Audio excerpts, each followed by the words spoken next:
Well, hello there, and welcome to Friday, January 15th, 2021.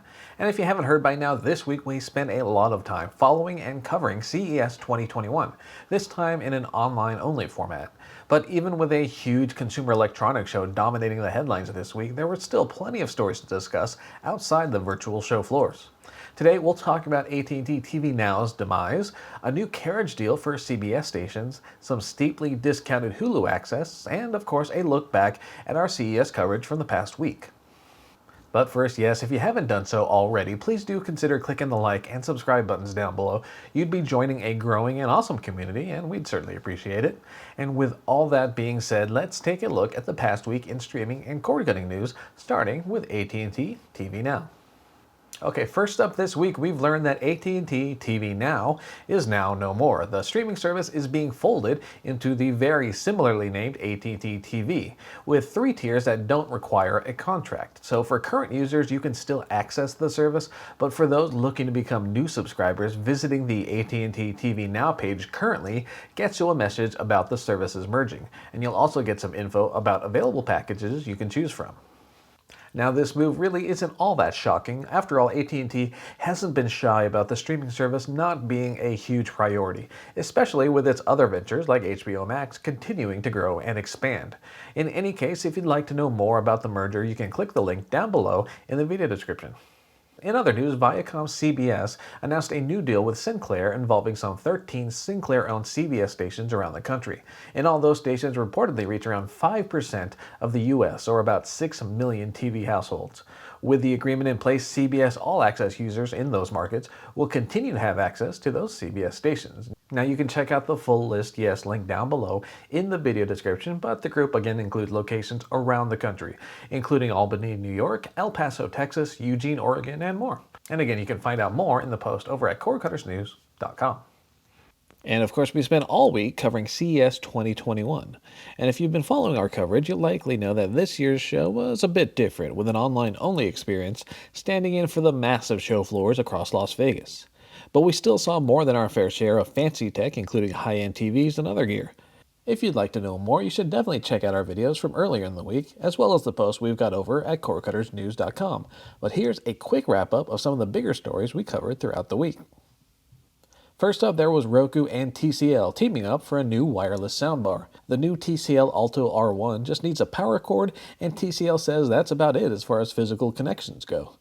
From there, your Roku TV should connect wirelessly, and you'll be able to set up and control the soundbar directly from your TV, using the same remote you've always been using. The tech comes from Roku's new wireless audio standard, something the company also announced here at CES 2021. We'll be keeping an eye out for more details about the Alto R1 as the year progresses, and we'll keep you updated as we learn more.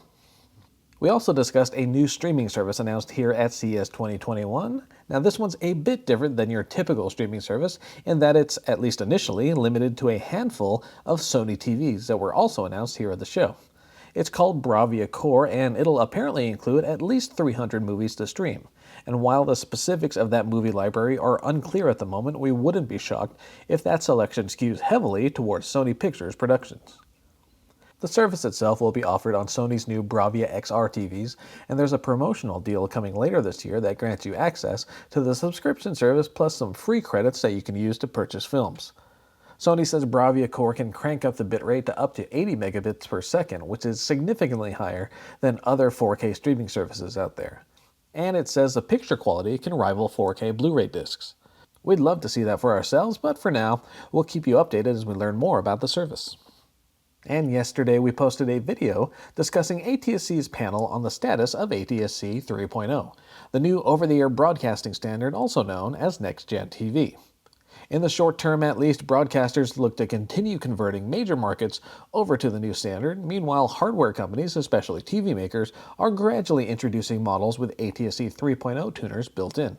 In 2020 and here in 2021, it looks like ATSC 3.0 tuners will continue to be more of a premium, high-end feature, but the CTA, the folks that run CES each year, predict that next-gen TV will become more commonplace over the next few years. It'll be an interesting space for sure, so stay tuned. And last but not least, LG came to CES 2021 with some fancy new TVs, of course, but it also announced a major revamp to its webOS smart TV platform. It's called webOS 6.0, and the company says it brings about some major changes to the overall look and feel of its built-in software. Among the perks are improved voice commands through both Google Assistant and Amazon Alexa, better content discovery, and more. webOS 6.0 has been announced for LG's 2021 lineup of OLEDs, QNED Mini LEDs, NanoCell, and UHD Smart TVs. In streaming service news, Hulu announced a new discount offer for its on-demand streaming service. The deal is open to students 18 and older and focuses on the company's ad-supported plan, which typically goes for about $5.99 per month. And with the discount in place, eligible students can stream for $1.99 per month. And yes, you'll have access to the full ad-supported lineup, so it's not a curated, pared-back library compared to the regularly priced plan. You'll also get access to features like Watch Party to view shows and movies with your friends and family online. And you can check out more details over at our post on cordcuttersnews.com, and yes, that post is linked down below in the video description. And this week we also learned more about a recent piracy infringement case involving Cox and in order to pay some $1 billion in damages to major record labels. Now, that decision happened back in December of 2019, and Cox later challenged the verdict, but recently released legal documents show Cox is still on the hook to pay $99,830.29 per title, and we're talking about a total of 10,017 involved works. And yes, if you do the math on that, you will indeed come out to just over $1 billion in damages. And while this specific case focused on music titles, Jess does point out in our post over at cordcuttersnews.com that it should also serve as a reminder to ISPs about the risks involved with widespread piracy. And last but not least, a bit more info on Quibi. Now, we reported earlier that Roku had scored a deal to offer up some of Quibi's content on its free streaming service, the Roku channel. But the deal had some wondering if Roku had also scored the rights to Quibi's signature Turnstyle feature. Now, that feature lets users continue watching content on Quibi in both landscape and portrait mode, sometimes unlocking new angles or views depending on how you held your phone. Well, that feature was reportedly not part of the Roku deal, and in fact, Quibi is still dealing with a legal fight regarding the feature and a company named Echo who accused Quibi of stealing the technology. Recently, a judge ruled Echo's patents are valid, but ruled against Echo's request to freeze Quibi's assets. Quibi is currently required to inform the court and Echo of any selling or transferring of its tech, and the company must also give the court a heads up before distributing funds or assets to investors. So not exactly the ending Quibi was hoping for. And there you go, a rather busy week of news here at Cord Cutting Weekly. And again, thank you all so much for following along all week long with our CES 2021 coverage. And if these past few days happen to be the first time you've come across our site or our YouTube channel, we'd love it if you decided to stick around. Please do consider clicking those like and subscribe buttons down below. On Wednesdays, Jess hosts our live Q&A session with our viewers and subscribers. And on Thursdays, at least during typical weeks, we dive deep into specific topics. And of course, there's Cord Cutting Weekly every Friday, where we wrap up the past week in cord cutting and streaming news. For now, though, thank you all for tuning in. My name is Philip Palermo. I hope you all have a safe and enjoyable weekend, and we'll see you next time. Take care.